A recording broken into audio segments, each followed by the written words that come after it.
guys! Welcome to my channel, Ma'am Shelene Angelos Vlog. Ayan, nag-vlog tayo ngayon kahit sandali lang guys. Wala lang akong mai-content so magkukwento lang ako sa inyo guys. So, one time na may nakausap akong nagki-keto diet siya.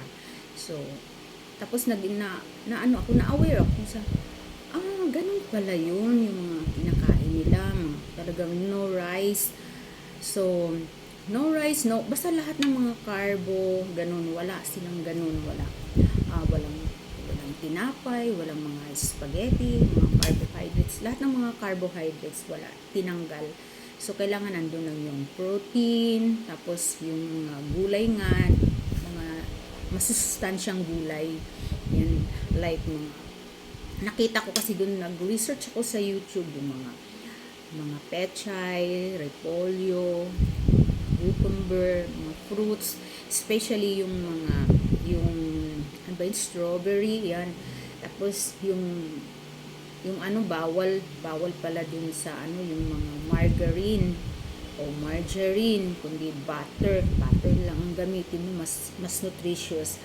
And then nalaman ko din na mas maganda daw gamitin yung coconut oil, hindi mga canola, mga palm oil, mga ganun. Mas okay yun.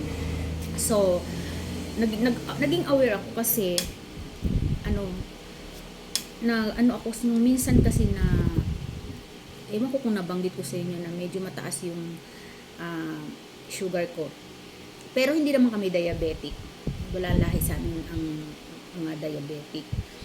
So, naging aware ako. So, bigla kong napaisip ako ngayon, why not starting na mag-keto diet na. Pero, not totally talaga. Tatanggalin ko yung rice. So, hindi ko siya tatanggalin siguro, pero unti-unti kong babawasan. Yan. Hindi talaga yung keto talaga siguro. Basta, magda-diet na ako, babawasan ko lang. Kasi takot ako doon sa sugar at pag mataas ang sugar mo, diba? Ayan. So, kaya minsan pala, nakakapanlasa ako ng matamis. Matamis yung panlasa ko.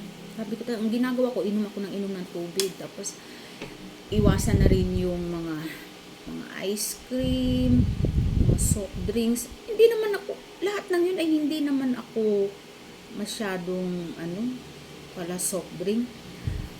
Matamis, siyempre may mga biscuit na matamis, minsan may kinakain kami, alam mo yun, ganito, matamis to.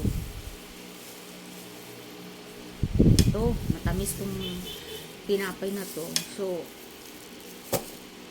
hindi naman siguro masama na tumikim ka ng konti. Pero, nag-start ako guys, kahapon lang, nagluto ako ng pritong baboy, tapos gulay, tapos itlog, yung ganun. Lagi may itlog na nilaga. So, nag-start ako kahapon. Pero, magbawas ng rice. Actually, 2 days na akong nagbawas ng rice. Laging half rice. Nung dati kasi, 1 cup lang ang rice ko. Pero, bakit parang napansin ko parang sometimes matamis ang panlasa ko kahit wala akong kinakain. So, nagbawas na ako, nag half rice ako, ganyan. Basta may kanin kasi hindi ako pwedeng walang kanin talaga. Madali akong magutom, madali akong manghina, ganun.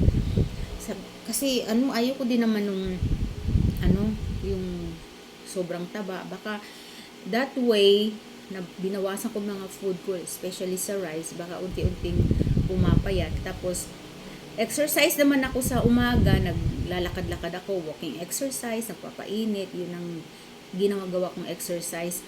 Yung Zumba, minsan na lang yun, pag na-invite, ganyan, yung Zumba. Ayan, for more on, minsan, dancing lang ako dito sa loob ng bahay, ganyan. Pag mag-isa lang ako, nagsasayaw-sayaw ako, sinusundan ko yung dyan, Zumba dyan sa TV, ayan, sa YouTube. Ayan, so, pakita ko sa inyo, okay na yung TV namin, kaya ko nang mag-ano kasi okay na. Ayan oh, nagagamit ko na yung TV namin. Actually ngayon nakikinig ako ng music pero pinost ko muna kasi nag-vlog ako. Ngayon, wala lang, bumili lang ako nung ano, alam niyo yung ano, yung Digibox ba tawag sa ganyan? Yan, para maging ano, maging Android, para makonect ka sa YouTube yun. Anyways, ibalik tayo guys. So kagabi, no rice ako kagabi, pero ang ulam ko kagabi ay maraming gulay, yung ano, yung repolyo, tapos may pritong pork, and then egg. Pero yung anak ko, inanuhan ko, di ko ano yung meal ko, meal din niya, pero nilagyan ko siya ng rice, pero konting rice lang nilagay ko sa kanya. Aba, hindi na nagdagdag ng ano, doon pa lang sa gulay, busog na siya, doon sa itlog, busog na siya. Sabi niya, wow, I like this meal, sabi niya gano'n. Sabi ko, oh, sige, kainin mo yan ha, pero ano, konti lang yung rice, no? Hindi na siya nagdagdag ng rice, konti lang yung rice, siguro mga half cup lang yung rice na nilagay ko sa kanya. Eh ako nga wala. So, hindi naman ako nagutom kasi ang dami nung gulay na kinain ko kagabi, yung repolyo. Yun guys.